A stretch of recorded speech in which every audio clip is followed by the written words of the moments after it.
예수 믿은 우리는 자유를 얻었습니다. 그래서 우리는 자유인입니다.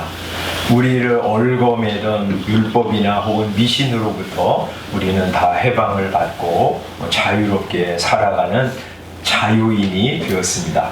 그래서 이제 사도는 말이죠, 여기 우리가 읽은 말씀 6장 12절에서 모든 것이 내게 가하나, 이렇게 두 번이나 말씀하고 있어요. 모든 것이 내게 가하나 다 유익한 것이 아니요 모든 것이 내게 가하나 내가 무엇에든지 얽매이지 아니하리라, 이렇게 말씀하시고, 또 두 번째 이제 성경을 읽었잖아요.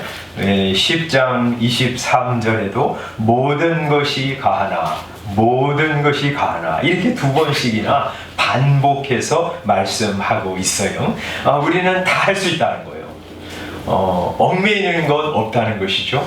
그런데 거기에는 무한정의 자유가 있는 것이 아니라 하나의 제한이 있다고 하세요. 그래서 모든 것이 내게 가하나 다 유익한 것이 아니다, 이렇게 말씀하시고, 10장 23절에도 모든 것이 가하나 모든 것이 유익한 것은 아니라고, 모든 것이 가하지만 모든 것이 덕을 세우는 것은 아니라고 말씀하십니다. 그러니까 우리가 아무거나 다 할 수 있지만 꼭 고려해야 될 한 가지 사실은, 이게 유익한 것이냐, 내게 혹은 성도들에게 하나님의 영광에 유익한 것이냐 하는 것들을 늘 고려하면서 말하고 행동해야 한다는 것이죠.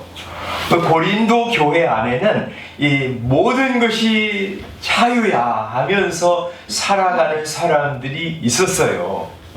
그래서 이런 말씀을 하시는 거예요. 먼저는 말이죠, 5장에 보면 어떤 사람이 있었냐면 음행하는 사람이 있었는데, 5장 1절에 보면 이 아버지의 아내를 자기 아내로 취해서 사는 사람이 있었어요. 참 어처구니 없는 일이죠. 그런데 그런 일이 있었어요. 누구 가운데요? 고린도 성도들 가운데 그런 사람이 있었어요. 그래서 그런 사람 한번 생각해 보세요. 그런 사람이 있으면, 만약에 말이죠, 아버지가 늙고 병들었는데 그 아버지가 그 소식을 들었어요. 아버지가 얼마나 괘씸하겠어요, 그죠? 가족들이 그 사람 이야기를 들으면서 다 부끄럽지 않겠어요? 또 성도들은 저 사람 어떻게 해야 되나 하고 골칫덩어리일 거예요. 그리고 불신자들은 말이죠, 그런 사람 바라보면서 저 예수 믿는다는 저자가 아버지 아내를 취해서 산대, 막 그런 이야기를 하면서 하나님의 교회에 얼마나 업신여기겠어요? 이 사람은 말이죠, 자유라고 생각했을 거예요. 내가 좋은데, 내가 뭐 하고 싶은데 자유를 누리면서 살고 있다고 생각할지 모르지만, 그러나 그것은 아무에게도 유익한 일이 아니었어. 두 번째 말이죠, 6장 1절에 보면 어떤 사람들이 있었냐면, 교회 안에 다른 성도와 함께 다툼이 있는데 그것을 세상 법정에 가지고 가서 고발하는 사람이 있었어요. 아마 교회 안에서 그 돈을 부어줬는데 안 갚는 거죠. 돈 줘. 아예 안 갚아. 그러니까 그 사람을 데리고 와서 이제 세상 법정에다 고소한 거예요. 손해본 사람은 그렇게 할 수 있겠죠. 왜? 자유니까. 그런데 그 사람은 뭘 하나 생각하지 않은 것이냐면, 이게 유익한 것이냐 하는 거 생각하지 않은 것입니다. 만약에 이제 고발을 해가지고 이제 재판장에 갔어요. 불신자들 재판장이 그것을 재판합니다. 검사도 있을 것이고 변호사도 있을 것이고 방청객도 있을 거예요. 그런데 손해본 사람이, 저 장로가 말이죠, 저 권사가, 저 집사가 내 돈을 안 갚습니다. 띄워먹고 아주 시치미를 딱 대고 있어요. 그러면서 서로 싸우면 이 세상 불신자들이 그 성도들을 어떻게 생각할까요? 아유, 저 예수 믿는 것들 뭐 저렇게 사는구나. 욕심 한없이 부리고 서로 다투고 싸우고 낯불키고 그렇게 사는 집단이구나, 이렇게 생각하면서 하나님의 교회를 얼마나 업신여기고 하나님을 무시하겠어요? 이 사람은 말이죠, 자기 자유를 행사한 것이지만 그러나 이게 유익한가 유익하지 않은가 하는 것을 생각하지 않고 행한 것이에요. 그래서 이 바울사도는 8장에서 그들을 생각하면서 이렇게 말씀하시는 것이죠. 6장에서 뭐라고 말씀하세요? 모든 것이 내게 가하지만 다 유익한 것은 아니다, 이렇게 말씀하고 계십니다. 또 어떤 사람이 있었냐면 8장에 보면 이제 우상 제물을 마음대로 먹는 사람들이 있었어요. 그 당시에는 말이죠, 신들에게 제사 드리는 일이 많았잖아요. 그러니까 그 제사 드리고 남은 음식 시장에서 막 돌아다니는 거예요. 그리고 이제 어떤 집에 가면 제사 드린 제물을 대접하는 일도 비일비재했어요. 그러니까 이제 어떤 성도가 이렇게 생각하는 거예요. 이건 뭐 우상 아무것도 아닌데, 이건 이제 하나님께서 주신 음식인데, 이렇게 생각하면서 음식을 막 먹는단 말이죠. 어떤 사람은 이거 우상에 드린 제물인데 먹으면 안 좋은 거 아닌가, 이렇게 꺼림칙하게 생각하는 사람도 있었단 말이죠. 그런데 아주 자유로운 사람이 말이죠, 이거 아무것도 아니야, 그렇지 않아요? 우상은 아무것도 없어요. 그러니까 우상에게 드린 제물 이거 문제가 될 게 없어요. 그냥 먹어도 괜찮아요. 그런데 그런 자유를 누리는 사람을 보면서 어떤 믿음 약한 성도가 저 사람 우상에게 제물 드리는 거 그냥 마음껏 먹네, 그냥 우상 제물 먹어도 되는 거구나, 우상에게 제물 드리는 것도 별 문제가 아니구나, 이렇게 생각하면서 우상에 가서 제물도 드리고 그거 마음껏 먹는 사람들이 막 생겨난단 말이죠. 근데 그러면 이 자유를 누리는 사람은 나는 자유야 이렇게 생각하면서 행동했지만 그것이 믿음 약한 성도들을 무너지게 하고 하나님을 떠나게 하는, 실족하게 하는 일이 되고 만 것이죠. 그러니까 바울사도는 만약에 다른 사람들을 실족하게 되는 것이라면 나는 평생토록 제물 고기를 안 먹을 것이다, 이렇게 말하고 있는 것이죠. 또 네 번째는 어떤 사람이 있었냐면 11장에 보면 이 성찬을 거행할 때에 처음에는 말이죠, 초대교회는 성찬을 지금처럼 이제 다음 주에 우리 성찬 예식을 할 겁니다. 근데 성찬 예식은 예배 중에 하거든요. 그래서 예수님 죽으신 것을 감사하면서 떡과 포도주를 이제 나누게 될 거예요. 그런데 이제 처음 초대교회에서는 이 식사와 애찬과 성찬을 함께 거행했어요. 근데 식사하면서 거기 이제 포도주와 빵을 만들어 놓고 그것을 먹고는 했거든요. 그런데 이제 오늘 성찬 예식을 한다, 저녁 시간에 그렇게 이제 광고를 하면 귀족들이나 부자들은 일찍 올 수 있는 거예요. 그래가지고 식사 다 차려놓은 거, 자기 집에서 가져온 거, 이렇게 이제 먹고, 진탕 먹고, 막 취하고, 막 그러는 거죠. 그런데 노예들도 있었고요. 막 열심히 하루 종일 일해야 되는 그런 평민들도 있었거든요. 그런 사람들은 일찍 오지 못하는 거예요. 그러면 이제 막 늦게 와서 봤는데 식사 다 먹었어요. 성찬 예식도 이제 거행할 수가 없어요. 그러면 우리는 노예이기 때문에 성찬 예식에도 참여하지 못하는구나 하고 수치심을 느끼는 거예요. 배가 고픈 거예요. 그래서 그런 사람들을 11장 17절에서 책망하고 있어요. 그래, 마음껏 먹는 거 좋은 일이다, 성찬에 참여하는 거 좋은 일인데 왜 너희는 약한 사람들, 가난한 사람들, 노예들, 이런 사람들 생각하지 않느냐 하고 책망하고 있는 것이죠. 이렇게 이제 네 부류의 사람들 얘기를 했잖아요. 자기 자유를 구가하느냐고 아주 사람들에게 아주 욕먹는 아버지의 아내를 자기 아내로 취한 사람. 두 번째는 교회에서 손해를 봤다고 세상 법정에 가서 고소를 해가지고 거기 분란을 일으키고 교회를 욕먹이는 사람. 또 세 번째는 어떤 사람이 있어 우상의 제물을 자유라고 마음대로 먹어서 다른 사람을 실족하게 하는 사람. 네 번째는 성찬을 배불리 먹음으로 약한 사람, 신분이 천한 사람, 수치심을 가져다 주는 사람. 이런 사람들을 고려하면서 바울 사도가 이제 10장에서 또 이렇게 말씀하시는 거예요. 거의 같은 말씀이죠. 10장 23절. 모든 것이 가하나 모든 것이 유익한 것은 아니다.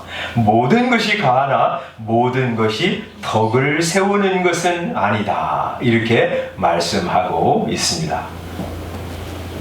그래서 우리는 말이죠, 예수님 안에서 자유를 얻었어요. 그래서 무엇이든지 할 수 있습니다.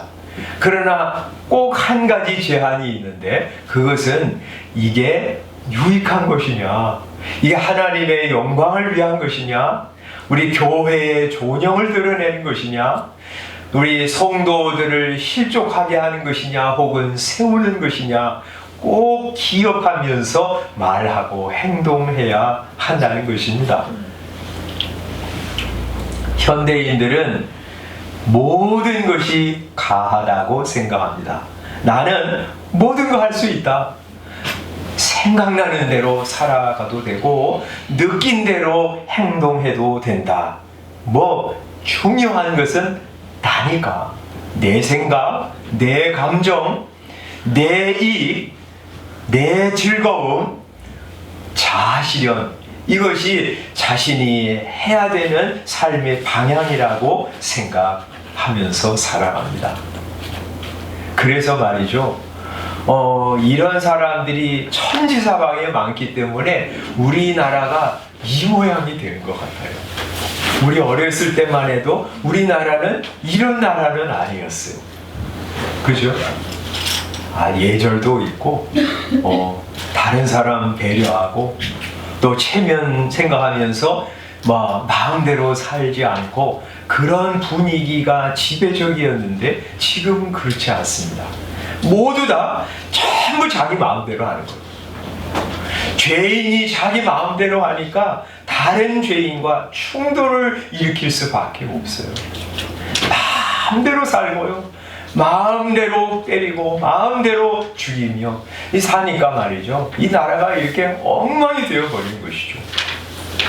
그래서 이런 세상의 풍조의 영향을 받아서 우리도 자꾸 신앙생활도 개인만 생각하는 일들이 많아집니다. 다른 사람 생각하지 않고, 교회 공동체를 생각하지 않고, 하나님의 영광은 관심을 두지 않고, 우리 신앙생활이라는 것이 그냥 우리 개인적인 종교 생활로 축소되는 경향들이 굉장히 많습니다. 그러나 우리는 그럴 수 없어요. 우리 내가 중심이 아니라 우리 이게 하나님이 원하시는 것인가 하는 것들을 늘 고려하면서 살 수밖에 없는 것이 성도예요. 왜냐하면 예수님께서 우리의 유익을 위하여 이 세상에 오시고 자기 생명을 희생하셔서 우리를 구원하셨기 때문이죠.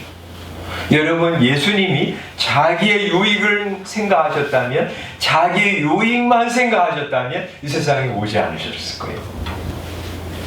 그런데 우리를 구원하셔야 하기 때문에 우리의 유익을 위해서 그 하늘 보좌의 영광과 즐거움을 다 뒤로 하시고 이 세상에 내려오신 거예요. 여러분, 십자가를 앞두고 예수님께서 기도하신 것이 무엇입니까? 이 잔을 내게서 지나가게 하옵소서. 그건 자기 생각하는 거예요. 그러나 아버지의 뜻대로 되기를 원하나이다 하고 기도하시면서 자기의 뜻을 접으시고 아버지의 뜻을 위해서 고난과 수치 가득한 십자가를 지려고 골고다로 나아가셨던 것이죠. 여러분, 그 은혜로 우리가 구원을 받은 거예요. 그래서 예수 믿고 구원받은 성도는 나를 사랑하시는 하나님의 은혜 생각하면서 그리스도를 존귀하게 하기 위해서 살고요. 하나님의 영광을 어떻게 하면 드러낼까 생각하면서 살고요. 우리 다른 이의 유익을 구하면서 살아가는 거예요. 그래서 여기 고린도서 10장 24절에 뭐라고 말씀하세요? 누구든지 자기의 유익을 구하지 말고 남의 유익을 구하라 하고 말씀하세요. 그래서 이제 재물을 이렇게 먹으라는 거예요. 시장에 가가지고 이제 음식을 파는 사람들이 있잖아요. 근데 그렇게 할 때 묻지 말라는 거예요. 아, 이게 우상에게 드린 제물입니까? 아닙니까? 하고 물을 필요 없다는 거예요.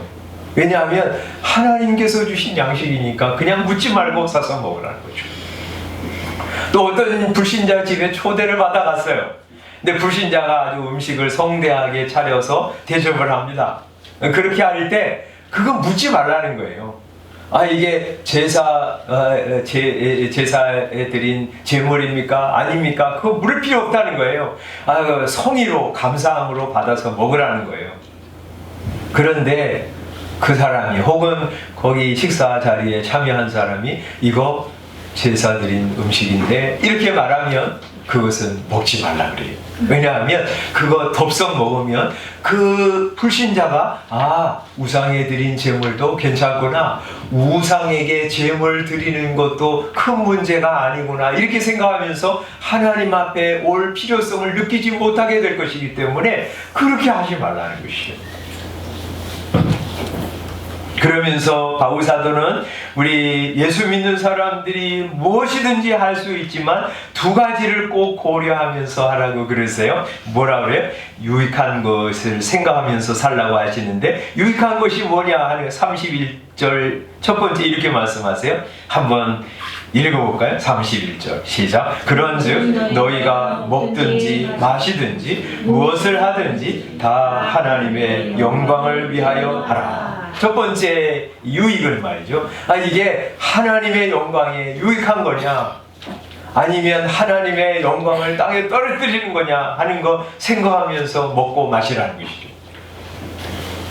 두 번째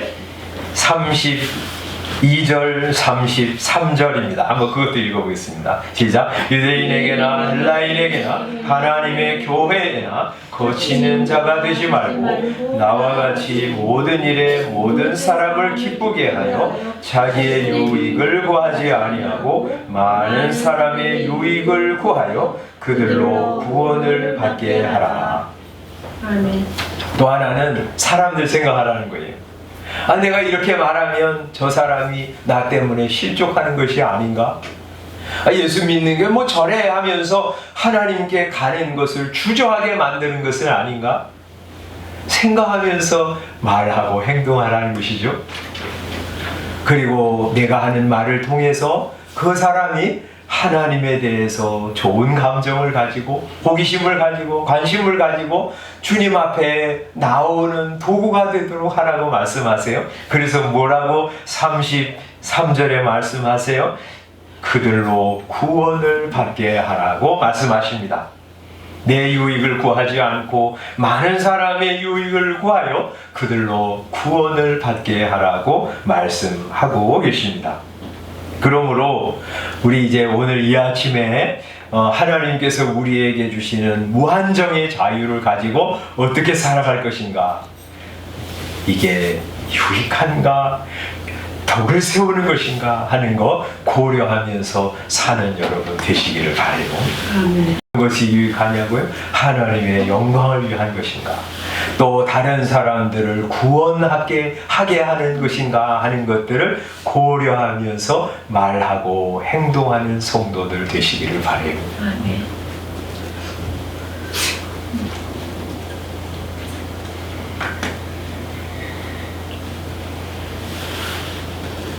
어떤 교회에서 재개발을 하는데 500억을 달라고 그래가지고요. 그래가지고 막 그 지역에 있는 사람들이 하여튼 교회에 대해서 지긋지긋해 하잖아요. 그게 자기 교회를 위한다고 하지만 결국에는 하나님의 영광을 훼손하는 것이고, 교회는 아주 돈만 밝히는 집단이라고 하는 아주 부정적인 인식을 갖게 만드는 악한 행동이죠. 우리는 그럴 수 없는 거예요. 우리가 욕심을 부리는 것이 하나님의 영광을 훼손하는 것인가?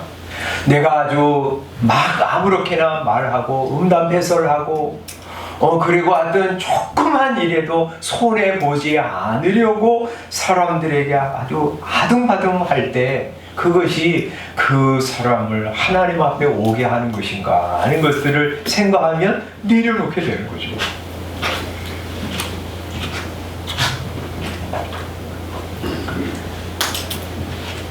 우리 이문택 목사님, 우리 몇 년 전에 우리 교회 몇 번 오셨잖아요. 그분은 그래서 저하고 이제 통화를 하면서 가끔 그런 얘기를 하셔요. 뭐 노회라든지 교회에 정말 이렇게 아주 그냥 예민하고 민감하고 또 정말 어려운 문제들을 해결하려고 뭐 의논도 또 제가 드리기도 하고 목사님이 이제 전화도 하고 그러시면 저한테 꼭 그런 걸 물어보세요. 그 옆에 다른 사람 없어요? 이렇게 이제 물어보셔요. 왜냐하면 뭐 별로 덕이 안 되는 이야기를 우리가 해결하려고 할 때 그 이야기를 듣는 사람이 그것 때문에 교회에 부정적인 생각들을 갖지 않도록 하기 위해서. 근데 그 어르신의 어떤 사고방식이 참 좋다고 생각해요. 우리가 아무렇게나 어디 가서 아무 말 그냥 막 하는 사람들이 아니에요. 여러분 가끔 이제 택시 타가지고 택시 기사들하고 이제 얘기할 때 이제 뭐 교회 얘기도 하고 혹은 예수님 얘기도 하고 복음 전하기도 하고 이제 그러실 텐데 이게 많은 택시 기사들의 부정적인 반응을 듣습니다. 왜냐하면 예수 믿는 사람들이 그냥 택시 타가지고 뭐 장로에게, 권사에게, 집사에게 부정적인 얘기 막 이렇게 그냥 아무 생각 없이 하는 걸 다 들으면서 우리 택시 기사들이 아주 교회에 아주 지긋지긋하게 생각하는 사람들이 많아요. 왜 그래요? 은혜로운 이야기, 하나님 말씀을 통해서 도전받은 이야기, 이런 것들을 은혜롭게 하는 것은 너무나 좋은 것이지만 정말 교회의 어려운 문제, 예민한 문제 이런 것들을 가지고 불신자들 앞에서 하는 것은 아무런 도움이 되지 않습니다. 내가 하는 말, 내가 하는 행동이 하나님의 영광을 드러내는 것인지 사람들을 주님 앞에 오게 하는데 쓰임받는 것인지 늘 고려하면서 말하고 행동해야 하는 것이죠.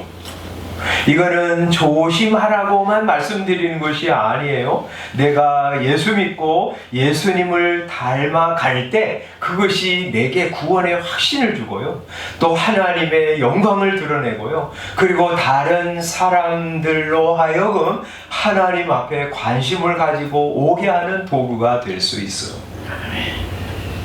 그래서 고린도후서 2장 14절에서는 바울 사도가 이런 말씀을 하고 계십니다.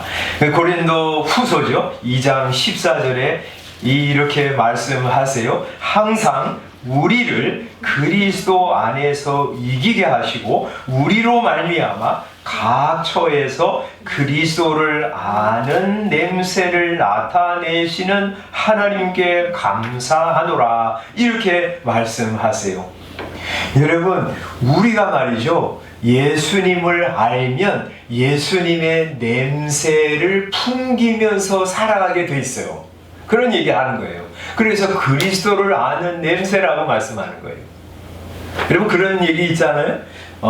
향을 싼 종이는 향내가 나고 생선 싼 종이에서는 비린내가 난다 그래요. 예수님을 내 마음의 구주로 모시고 예수님을 주님이라고 고백하고 예수님과 교제를 나누고 예수님을 바라보고 예수님 주목하면서 걸어가면 그 성도는 이제 점점 예수님의 냄새가 나게 돼 있어요. 그것을 나타낼 때 하나님이 영광을 받으시고요. 그리고 사람들이 그 냄새를 통해서 하나님 앞에 갈 마음이 생겨나는 거예요. 그래서 뭐라고 말씀하냐면 15절에 그 다음에 우리는 구원받는 자들에게나 망하는 자들에게나 하나님 앞에서 그리스도의 향기니 이렇게 말씀하세요.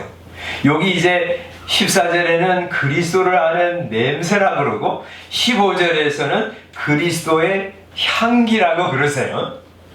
예수님을 아는 사람은 예수님 아는 냄새가 나타나는데 사람들에게는 그게 향기로 나타나는 거예요. 물론 우리 예수 믿는 아름다운 모습을 다 사람들이 받아들여서 다 나도 예수님 믿어야지 그런 것은 아니에요. 어떤 사람은 에이지 그러면서 예수님 거절하는 사람도 있지만 그러나 어떤 사람은 말이죠. 내가 풍겨내는 그리스도의 향기를 맡고 하나님 앞에 오고 또 복음에 관심을 가지고 교회에 발걸음하는 역사가 일어나는 거예요. 그래서 우리 하나님으로부터 우리는 무한정의 자유를 받았지만 예수님처럼 말이죠. 이게 저 성도에게 유익한가? 이게 하나님의 영광을 위하는 것인가? 사람들을 구원 얻게 하는 것인가? 이렇게 생각하면서 그리스도의 향기를 풍겨내는 것입니다. 그렇게 할 때 우리를 통해서 하나님이 영광을 받으시고 여러분 주변에 있는 사람들이 여러분의 향기를 맡고 주님께 나오는 역사가 일어나는 것이죠. 그렇게 우리 쓰임받는 성도들이 다 되시기를 주님의 이름으로 축원합니다. 기도하겠습니다.